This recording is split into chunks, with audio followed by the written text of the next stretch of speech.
Hello everybody and welcome to the CCA League. We have a triple header for you all to jump on into on this wonderful Sunday afternoon evening.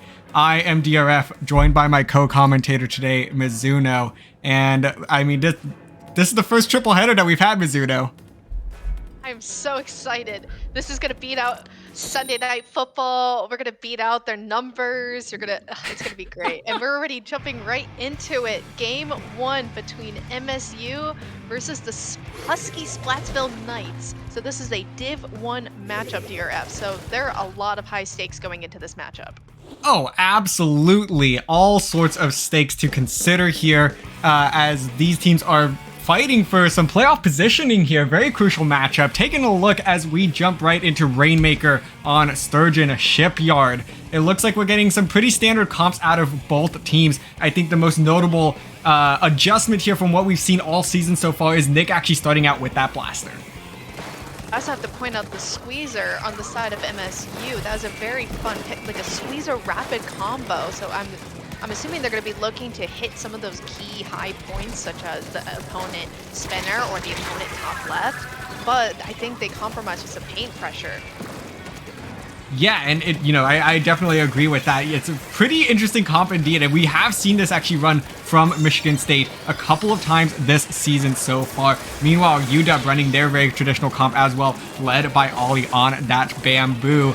Best known for being part of 20 Pew Pew, that all bamboozler team. And we're going to see if that pays off for them. And it looks like it's going to early on. That's going to be 3 down on the side of Michigan State. This will be an opportunity now for the Huskies of University of Washington to pick up this Rainmaker and grab the quick lead here. And we've seen this map mode before, Mizuno, and it has resulted in some very low-scoring games. Is that going to be the case again today? We might see that. I mean, these teams are vying for just constant map positioning, and with the consistent trades and back and forth, I'm anticipating going to be kind of a slow start until both these teams kind of find their footing. I mean, you just saw the Knights, even with a 3-down situation against MSU, they didn't even pick up the Rainmaker. They were still biding time. Now on the flip side here, we're kind of seeing MSU taking the initiative and finally making that first leap onto the left side and hoping to get that first checkpoint down. And the first checkpoint will fall indeed, but so will 3 of their members. So this push is over, as this is Sand that's backing all the way up to mid with that Tri-Slosher, looking to get a nice pick there. It's going to find 1. Can they get the second? It looks like it's not going to be the case quite yet. They will get the second, though, as they fall, and that's going to do a huge favor for their teammates as they continue to spawn in here. They will maintain the numbers advantage, and that's going to be a delayed 3 down on the side of the University of Washington. Great stalling on the side of MSU from Sand. You think with the poor positioning that the Tri had against the Rapid, against the K shot, but it's just really, they were able to really take advantage of the Tri's use of the Arch and were able to get those 2 crucial kills. Now that MSU is back on track, we have a 4-up situation against both teams. Now MSU is down to 3. It looks like the Knights are getting aggressive with that Tri-Strike also coming out on the spinner, and you see a lot of blue on this map, DRF, as 2 members of MSU go down. And this should be a free checkpoint here. Michigan State not really in a position to defend this one at this time. And if University of Washington can hold this position, they should be able to grab an easy lead here. Yes, they will. It's only going to be 2 points, but that is enough for now. We've seen this game continue to be low scoring throughout this season, and 53 very well could be a winning push. Right, exactly, and that was a really fortunate grab on the side of the Knights. They didn't even get off the podium fully. You see the Rainmaker still chilling on the podium as if it never left the checkpoint. So, I mean, like you said, those 2 points will matter, but the Knights have been quickly chased out of that podium and out of that checkpoint. And with 1 member down on each side, MSU was looking for a chance to respond back with only a minute left in this match. Yeah, and they are slowly running out of time, as you have said. University of Washington doing a fantastic job of holding position, but that's going to be everyone going down with the exception of Ollie. Ollie, though, one of the most crucial pieces for University of Washington, is going to try to solo stop this push, able to find a double. Can they get the third? No, their teammate will come in and clean that one up, but that's going to effectively end this push for now, as it's just the squeezer left on the side of Michigan State. Michigan State, though, will respond by getting that pick on Ollie, a crucial piece for University of Washington, and this Rainmaker will reset, and both of these teams are not going to give this up so easily. Fantastic defensive stop from Ollie, being the last member alive, hoping to stand their ground. I mean, that was just great positioning and map awareness, and just figuring out where MSU was going to take the Rainmaker. One down on each side. The inkjet comes up for MSU along with the tri-strike. There's a lot of orange on the ground, but still the Rainmaker is still stuck past the podium, and 2 are down on each side. Is the Rainmaker gonna pop? We don't know, as the clock comes down to 0 and the shield doesn't get popped. Wow, what a start to this set. A 2-point difference between these two teams, as it's the Husky Splatsville Knights of the University of Washington taking game number 1 in this crucial best of 7 set. Literally came down to that pick on the podium, literally just moving it 2 points over, not even leaving the podium, to get the lead and secure it for the rest of the game. And then, of course, Ollie's clutch picks on MSU's Rainmaker, as they were trying to desperately sprint for it in the middle of Platt in hopes of just gaining just 1 point ahead. Oh, DRF, we are in for a great matchup. This was a very competitive matchup that these Div 1 teams bring, and that is what experience also brings to the table. Oh, absolutely. Experience has been very well on display here. The Michigan State team, CCA Season 1 veterans, so they know what's up. They had a dominant effort in Season 1, going 5-0 in the regular season and not dropping more than a single game every single set. Across best of 7s there. And now they are in the big leagues, Division 1, trying to hold their own against the University of Washington here, who is a group of newcomers to the CCA, but a couple of their players have plenty of experience as well. And that is what's continuing to hold them in these strong positions, as we saw in game number 1 there, to hold off Michigan State's efforts and grab game 1. Right, and just I think, again, like you said, with experience that these teams bring to the table, these matches are going to be so much more intense, because these players have practiced with each other and know how to play a teamwork coordination mindset. And just by that game 1, you already saw how intense it was and how crucial that they knew and understand where to bring that objective to. But anyways, round 2, we are moving into Zones Inkbot Art Academy. So a Splatoon 2 map returns, and we see a couple of comp changes, including an E-leader on the side of MSU. Yeah, and this is really Nick's true main as far as I'm aware. And a beautiful snipe to start this one off for Nick. I love this pick over the Blaster here. The Blaster can do an excellent job with those ledges, but the E-leader just has so much range, and it's going to do wonders for them, especially with this bamboo that's going to continue to cause them issues. Jay, just if you could just outrange them, that's going to help make those troubles go away. Right, but the key for the Knights is to ensure that Nick is down. That is going to cause a lot of problems for Emmett, for the Knights. And that great pick there, utilizing the Trizuka, was crucial for the Knights to regain that zone. Now you see Nick on top of the foot there, struggling to gain control of that top tower in the zone. And you already see the timer winding down to 55, and the zone is now under contention. 3 go down in a staggered semi-wipe on the side of the Knights, and MSU is back in the game. They are, but as soon as that happens, they do find themselves in a 2-down situation. They're just going to hold on to the zone as long as possible to close that lead, and it's going to quickly exchange back over to the Knights. And now it's going to go neutral once again, back and forth. These teams continue to be, and that's going to be 3 down on the side of the University of Washington. So this should be a zone flip once again, but Ollie doing everything in their power to hold on to this in a neutral state, and it's being successful so far. Finally, it looks like Sam's going to get over there to shut that down, and this is going to open the gates for Michigan State. If they could just find one more as well, they will have the Huskies completely staggered. The key here for both of these teams is to win these 1v1 fights and to not die on the zone. Time and time again, you see the zone flipped whenever a member goes down in the zone. There was the domino effect just right there. 2 people dying on top of that tower in top of the zone is just a catalyst for a zone flip change. And now with the Knights back in the driver's seat here, we already see MSU on the back foot again, stuck in plat, and we're gonna have to do this same song and dance again and try to take back the zone. Yeah, and with the penalty gone, there's starting to be less and less room for effort. That bubble are going to actually do a pretty good job of providing Nick some coverage, hopefully to get a couple of snipes here. But the University of Washington players are doing a fantastic job of staying out of Nick's sight. And that's what's led them to this extended push that we are now seeing. And this clock is ticking away. They are within knockouts reach at this point.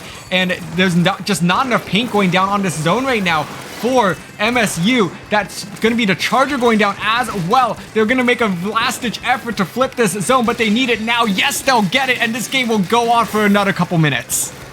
You rightfully pointed out exactly how the Knights were able to get their timer down to 4 points left. It was the fact that the junior was able to keep painting the zone under their color while avoiding the sight lines of the E-leader. And the teammates doing a great job exerting pressure, not only on the E-leader, but onto the rest of the Knights here. Now, again, MSU was just down to the E-leader, and here comes the Booyah already pushing the E-leader back, all the way back over to the beanbag area, and the Splatling is already trying to take control of their plat. MSU is down to the final penalty points here. They only got 1 push left, possibly, to get back into this game. They do get the 1 pick on the splatter shot there, which should help them, but Ender gonna extend just beyond that bubble, and that's gonna put them in harm's way. This is now gonna be a huge last-ditch effort for Michigan State, but I think it's gonna be too little, too late, and the Husky Splatsville Knights will win game 2. Wow, you would think that with that E-leader pressure, the Knights were gonna be on the back foot, constantly fighting back. But what they did was that they never allowed the chance for MSU's E-leader to sit comfortably on top of the zone like that.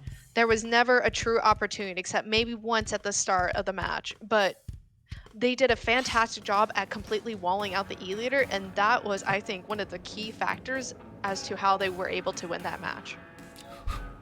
Yeah, and, you pointed out. I will say that I did say at the beginning of that game, I love that Nick switched that E-leader. I still think that was probably the right decision there. I think that that's going to help Michigan State tremendously moving forward if that's something that they continue to stick with, especially looking forward to Eel Tail Alley tower control. I think that the range of the E-leader will be so helpful. The blaster, maybe on this map can help work around those many corners that this map does have. But I think that range just has to kind of be their best friend, especially dealing with a player with as much experience as Ollie has. I completely agree as well, although I won't be surprised if we see a couple of sloshing machines being whipped out here for this one. All right, there's game one. 3. There's one. Did we see another? No, we don't. 3 guns and an E-leader on the side of MSU. The Knights with, I believe the machine was the only true change here. So fairly similar comp matchups here. Ollie and Barry on the side of the Knights still wielding the Splatling Bamboo combo, which has surprisingly strong paint output, I believe. Not to mention with the support of the splatter shot. I really actually enjoyed this composition that they're bringing. Yeah, it's interesting indeed, and wow, it is already paying dividends here as It's going to be the Huskies getting 3 down on the side of Michigan State. They are trying to make a statement early on. Momentum entirely in their favor after those last 2 games. And Michigan State looking for a response, already laying that first checkpoint fall, although that is probably one of the easiest checkpoints in all of the Splatoon series to get through. But that's going to be the second checkpoint, most importantly, that's falling as well. And Michigan State already reeling on the back foot. Man, the Husky Knights are just barreling through these checkpoints, not allowing MSU a moment to breathe. MSU going down one by one, staggering, and their respawns. And all of a sudden, I think that game was not even a minute long. The Husky Splatsville Knights taking the tower 100-0 without a single moment of rest. A minute and 7 seconds, I believe that's what that was. Oh my god, a fast speed run for tower control on Eeltail Alley. They almost broke the record. I'm sure they just about did. I don't know if you can get a push faster than that. Eeltail Alley tower control just, I guess, for better or worse, is a very snowbally map. If you can get control early on, it's common to see the game play out like we just saw. So that's, very unfortunate for Michigan State there, because they were already dealing with momentum going against them, and now they need to go on a very momentum-based map to try to recover that. And now finding themselves in an 0-3 deficit, the Husky Splatsville Knights that have found their way through this match and are dominating so far. They are at match point. This next one, Game 4, Mahi Mahi Resort Clam Blitz, could seal the deal. What's so interesting going into this, with this giant momentum shoving MSU against the wall here, this map is so close quarters and so chaotic. For those who weren't aware, Popgun had previously streamed a match earlier this week, and multiple people remarked at how tight this map is and how quickly the tides can turn. So with how monumentous the Knights have been, not just in this past map, but in the prior maps as well, MSU has to be prepared for an onslaught coming at them. And how they respond to that initial start, that neutral situation, is probably going to be the key for whether or not they bring out the brooms for a potential sweep. A reverse sweep, mind you. Yeah, it's either sweep or gotta keep it going for the reverse sweep, hopefully. So, here we go. Game 4. This is for a, I guess, playoff berth almost. We can't say that quite in confidence yet because there are some rescheduled matches that need to be played. But taking a look at the comps now, it looks like we are sticking with everybody on the same weapon as we saw in that last game. I think people are getting into their comfort picks now, and I think everyone has kind of found their groove. MSU has definitely found their groove, taking 2 down already and starting to pick up those clams to get control of this clam economy with a ball already made and putting some pressure here. No, but the splatling from the Husky Knights takes 1 member down, so their initial push is looking to be grinding to a halt as the E leader also goes down on the side of MSU. Yeah, and it's, wow, UW once again very quickly flipping the tide back in their favor. They have the clams for a push. Can they just get them all into one person's hands? Yes, they will. So that is the first power clam of the game. Do they have the follow-up, though? We see 2 quick clams there, but do they have more? Can they extend this push? And they'll be able to get about 5 more in, and it looks like this push might just about be over. Unless Nexus can get something in real quick here, but it looks like that is going to do it. So 1+5 to start off this push for the Huskies. Great coordination on the side of the Husky Knights. T-Tech player, T-Tech, Splattershot, and Splatling. They just completely ran over through that ramp and just completely slaughtered MSU. I mean, it was great coordination and team play done, and I hope to see that again because that was a great starting push. This Killer Whale trying to put some pressure on the ramp as, MSU has 2 balls now to work with on this push here.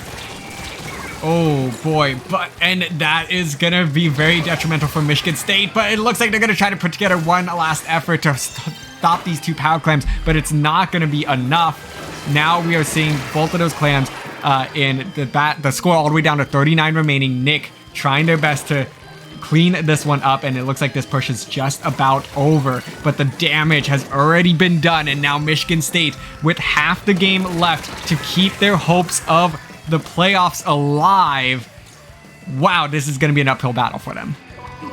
They are really struggling to get back into their plat area. I mean, the Knights have been doing such a fantastic job of watching those ledges and catching some easy mistakes that MSU have been making during this match, kind of overextending, over peaking, kind of going in solo, not regrouping together. And I mean, it's paying dividends. 2 down on the side of MSU, make that 3 down, 4 down. That's a staggered wipe at this point.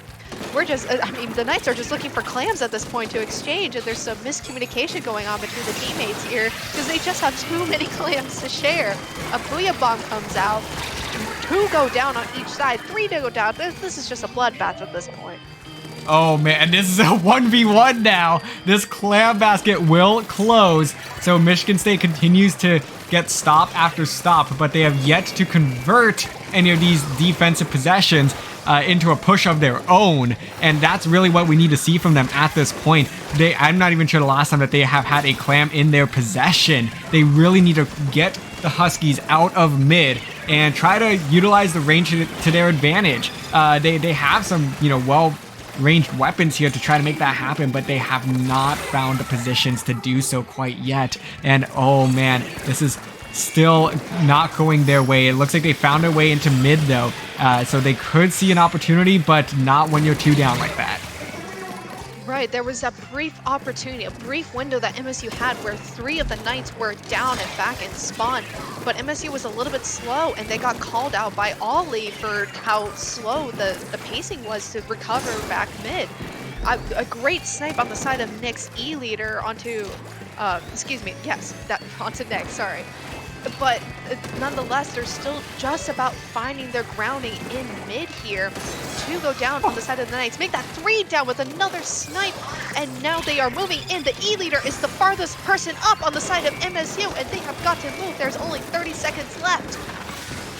Oh, and this is Michigan State's opportunity now. The power clam goes in, but they lose a member. They're going to miss the second power clam. Able to get the rebound there and get it in. The bubble keeping Nick alive, but that's going to be it for this push. 20 seconds to play, and it's going to be the Spartans of Michigan State that need to build a power clam in these closing seconds. There is the power clam that they have got now, so this will go into overtime, but they are not going to have much time to get into a position to get this push going.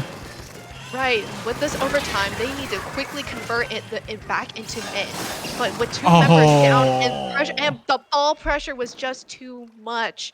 With Nick at the end of their push going down like that, I think that was just that was kind of the straw that broke the camel's back for MSU. And with that, and a clean 4-0, the Husky Splatsville Knights of University of Washington take the set against MSU 4-0. Wow. The Huskies came out swinging for this set. We saw the 2 teams very close, almost equivalent in that game 1, but I think that just losing the lead in the second half of that game for Michigan State would end up just being too much to overcome there. I think they needed that first game win under their belts to build up that momentum, to get a little bit more comfortable, and they just never found their footing. And it's unfortunate that this is now going to go down as a sweep in the record books, but in true CCA fashion, it looks like we're going to get a play all 7 for y'all here tonight. Yes, the CCA tradition still stays strong even as we are in season 2 of our league, and with 60 teams, many players have found to share this tradition where even after a set is over, if there are still some games to be left in the set, the teams will continue the set on unofficially off the books as a kind of a way to, have some fun, practice some games, kind of feel it out for a bit. And it's a really great tradition that I'm glad we're still able to see to this day. Oh, absolutely. And Michigan State was certainly a part of that last season as well. So love to always see it here. A great display of sportsmanship and a great way to get to know your competitors a little bit and get some good practice in. I think these two teams are still pretty evenly matched despite what the scoreboard is telling us. Right, not only that, but as viewers and as commentators, we get more games. I mean, who doesn't want more Splatoon? Oh man, yeah, I don't know anyone that doesn't like more Splatoon. Early on though, we are seeing it that 30 seconds into the game, first cap of the zone will go the way of the Huskies. It's going to be Michigan State that's struggling to maintain position here, and Scorch Splat zones. I honestly dislike this map mode. This is just like Kelp Dome on steroids. It feels like it's so difficult to cap this zone. Right, it reminds me a lot of ink blot zones. You kind of have a similar composition with a giant block, a tower in the middle of the zone to utilize as, you know, a place for the backlines to go. You have kind of different entry points for your opponents to kind of come back into. But I think even with the elevated heights that the opponents have to work with if they're locked out, it's still a real struggle to get back in. And I'm not quite sure why. I mean, my first instinct is to think about, I guess, dropping in similar to Inkblot. It's just very difficult to kind of do that. I mean, we already see here now that the Husky Knights are able to get the clock down to 2-1, and just like that, I mean, MSU was just completely locked out. I mean, how are you supposed to get back in? It's a struggle. Yeah, it is. Man, I don't know. I don't see this map mode sticking around in the long term as we continue to develop the meta and the shape of our competitive scene for Splatoon 3. So it's one of those map modes that I think, you know, we'll enjoy while we have it. It's going to probably be phased out, I think, in the nearish future. Right, I mean, when you think about it, there are so many map mode combos that are just starting to become more favored versus less favored by competitive players and tournament organizers. I mean, just as a reminder to the folks watching at home, the CCA map list has been up since, gosh, October 3rd, I believe is. That was a month ago. And yes. A month ago, the meta, the competitive scene was so different because this is just a completely new game that we're working with. So, I mean, just things are so fluid around here. I mean, the next league will definitely have a very different look in terms of map lists. Oh, most definitely. And even in the playoffs as well, because the playoff map list still needs to be created, which will be done pretty soon as we are closing in on the end of the regular season. And with that said, though, game number 6, we have Rainmaker on Hammerhead Bridge, and this is a map mode that I don't think we've gotten to see a whole lot of so far in the early lifespan of Splatoon 3. Right, I don't think a lot of people have seen it yet because I think the initial kind of reaction is noticing at how narrow Hammerhead Bridge is and how it's very linear, and that can be kind of difficult to work with Rainmaker. We see MSU wisely jumping out here, Sandy on the try, as, I mean, we already see, again, the linearity really coming into play here, as you already see so much pink, so much of the Knights have completely taken over not only mid, but into MSU territory. I mean, linearity is the name of the game here, which is why you see, constant chargers and backlines already kind of being favored here on these types of modes and maps.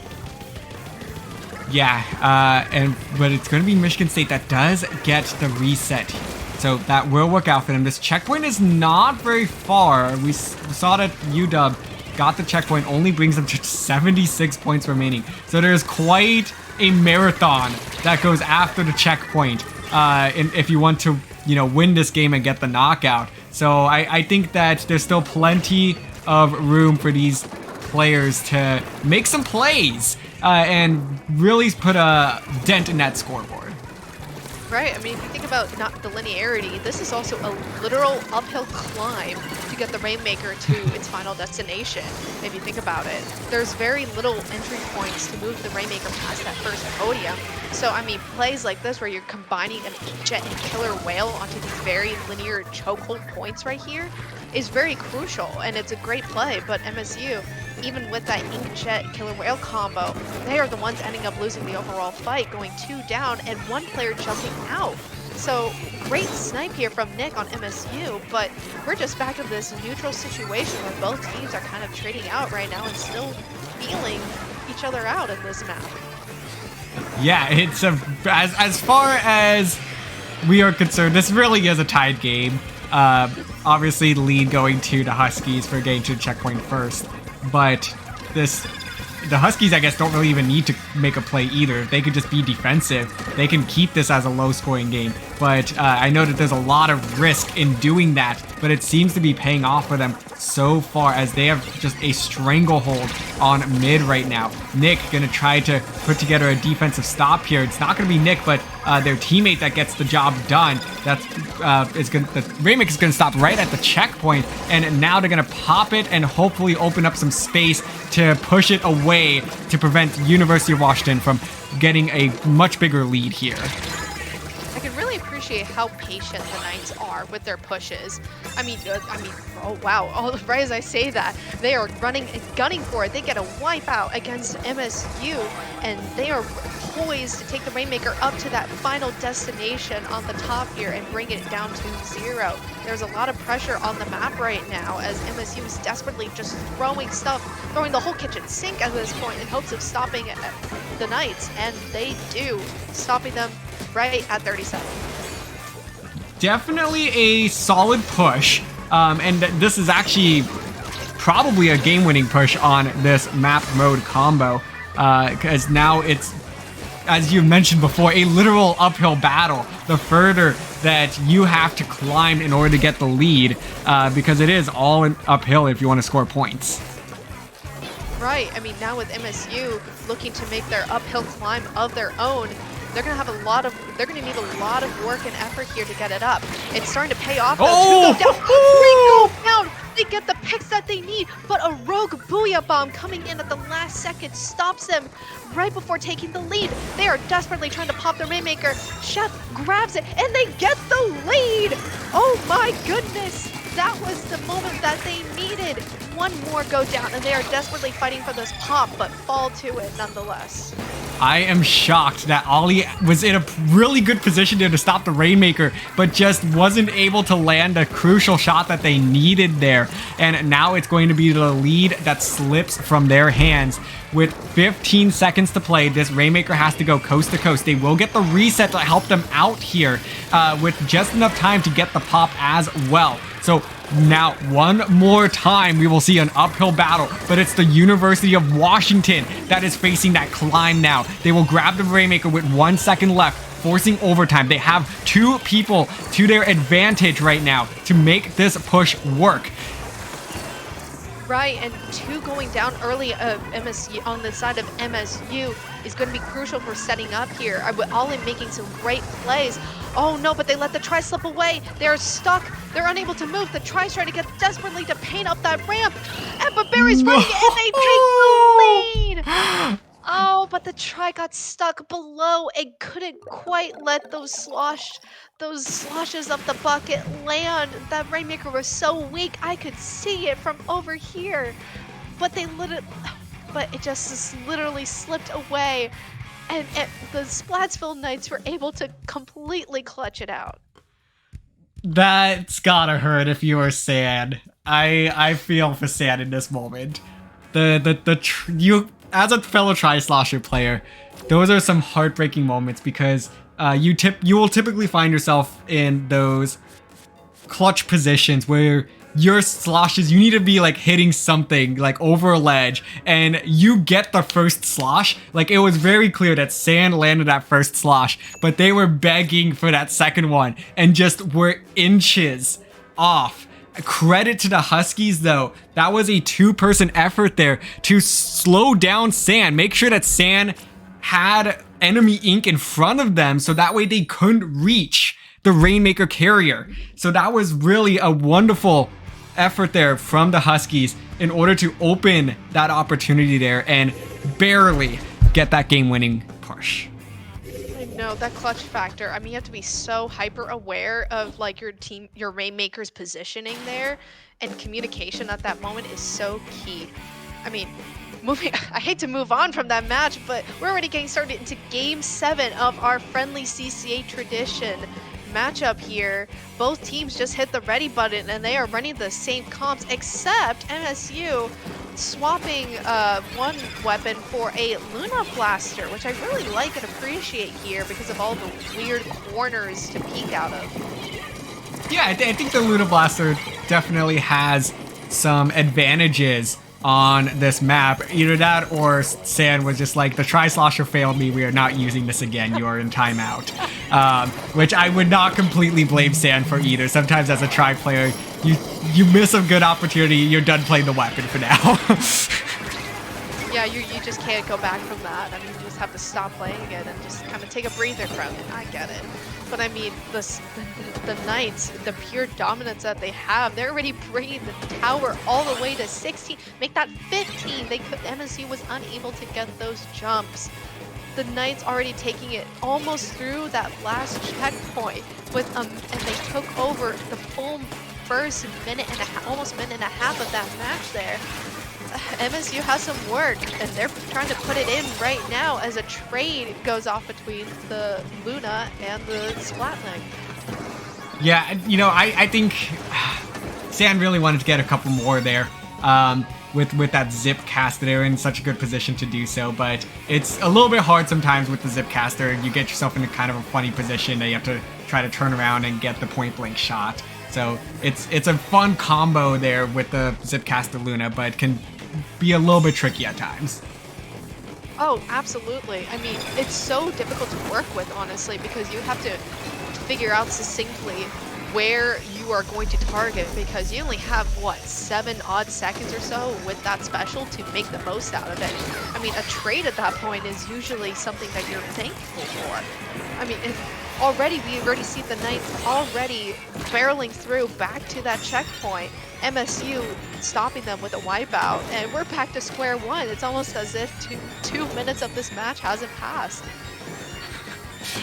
Oh man, yeah, it's the Huskies have really been in the driver's seat once again in this game, but MSU has really figured out how to get some nice clean wipes in those positions. Now though, they need to convert this into a push of their own, which they will get through that first checkpoint, but it doesn't seem like they're going to find much beyond that here, as they're going to go ahead and back up a little bit, build up their numbers, hopefully build up a couple specials as well, and try again in just a moment. Right, MSU was really struggling to stop the Huskies Knights sloshing player, exerting a lot of pressure onto the tower. They are just unable to find those crucial picks. I mean, the sloshing machine has been such a great weapon to work with early on with this meta, so it's no wonder that they're finding a lot of difficulties in responding to the sloshing machine. And the same song and dance is happening right now as the Splatsville Knights are already heading back for a third time now to this last checkpoint, and with a lot of momentum in their favor, they are just about there once again. And Michigan State will stop them right there once again. So 15 points remaining seems to be what the Husky Splatsville Knights will just be stuck at for the rest of this game. Can Michigan State respond and figure out how to crack the code and push beyond 15? That will remain to be seen in this last minute here. They're gonna have to find a couple of nice picks to open up an opportunity, but they can't do that when they are 3 down and make that a wipeout. Well, I mean, they were just, the Knights played in, I made this comment in the last game, but because of the chaoticness of the last game, they played very patiently, which I can greatly appreciate, because they know how to pace themselves and when to wait, and then when to just go and hit the gas pedal and just go. And it's, again, with same song and dance, this is the fourth time now that the tower is back on that last checkpoint. Right to 15. and make that technically a 5th time now, as finally the checkpoint slowly begins to wind down, and the Knights have numbers to actually get through this checkpoint. There we go, and now that's going to be the checkpoint finally falling. The Huskies have cracked the code here, and Ollie will ride this tower to victory. The clean knockout there after a 5th time getting to that checkpoint. So that will be a clean sweep for the Huskies, winning all 7 games. For logistics purposes, this will go down as a 4-0 victory for the Husky Splatsville Knights. But, you know, I still think that this set was a lot closer than the score indicates. Michigan State did a fantastic job of hanging in there time after time, and I think that University of Washington is just such a momentum-based team. It was all over once they lost game 1.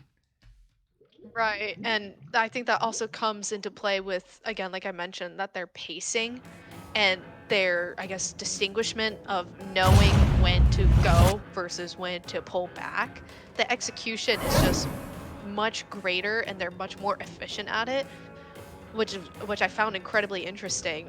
I mean, given that as a newer quote-unquote team that has been formed as the league has started, that those team dynamics already found so quickly against MSU, it's just incredible to see. Now, like you said, the scores, even with this sweep, were much closer than they actually are. MSU, I hope they take away some key points from this match going into their last game of the season, because they are right at the cusp, but they have much to take away from this and grow as a team. And they are one of the top teams in the CCA right now. So this was nothing to sneeze at. Oh, absolutely. If I had to put together a top 6 list of what the CCA looks like, both of these teams are in that top 6. And they've demonstrated it time and time again. Michigan State, you know, has started really from the bottom and worked their way to this position to be recognized as one of the top teams in the CCA. However, their journey does not end here. It's a continuous ongoing battle to improve and a bit of a struggle to work your way to the top of the ranks. And the great thing about collegiate is that the scene is literally shifting all the time because of just the nature of collegiate esports. People rotate in and out, even semester by semester. So certainly next semester as well, we could see even more growth from them. They could work their way up even more. Right now, their playoff projections are not looking great after this game. For the Huskies, they are just 1 inch closer now to punching their ticket to the playoffs. Of course, there's still a lot of matches to be played. A lot of eyes right now actually on Kansas State University Purple Cats, because they can really shake up the scoreboard, and Michigan State, despite what's happened here, could still sneak in based on what happens in those matches. Right, we have a lot of reschedules because this is college kids are busy. So there isn't a clear picture right now, at least in Division 1 Group A, where this match has taken place. We are waiting still on a couple of matches here. So, I mean, at this point, the playoff berths are still wide open. And like you said, KSU is going to be the one to disrupt this division, because they are only 0-1 right now. They have 3 games to play still in the regular season, in addition to the upcoming week ahead. So Division 1, it may look said and done, but when you actually look behind the curtain, there is a lot to be told there, and we are going to have a crazy closing season to Division 1 DRF, and I am so looking forward to it. Oh, absolutely. I mean, and this is just Group A. Group B, I think, is even more hectic, actually, where we've seen the Night Sharks from the University of Central Florida come out of, I think, literally nowhere to disrupt the entire league. And the stocks right now for the Night Sharks are going to the moon. So invest in UCF right now, because they're looking fantastic in Group B. And there's still a lot that can happen there to shake up the standings even more. But the one thing's for certain is it's going to be a little bit of an unpredictable finish. and an even more unpredictable playoffs for Division 1. Man, the script writers could have not asked for anything better here, DRF. We could have not asked for a better start for the CCA league.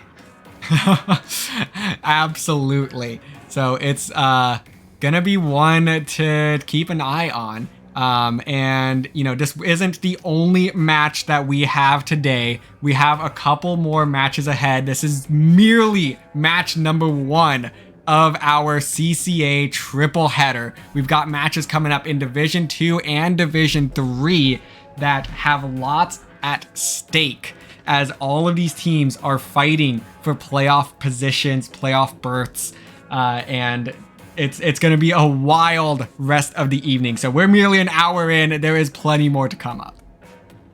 Right, folks, we are going to take a short break as we prepare for our match number 2 of our triple header at starting very, very soon. We got the Grisco Workers Union from Worcester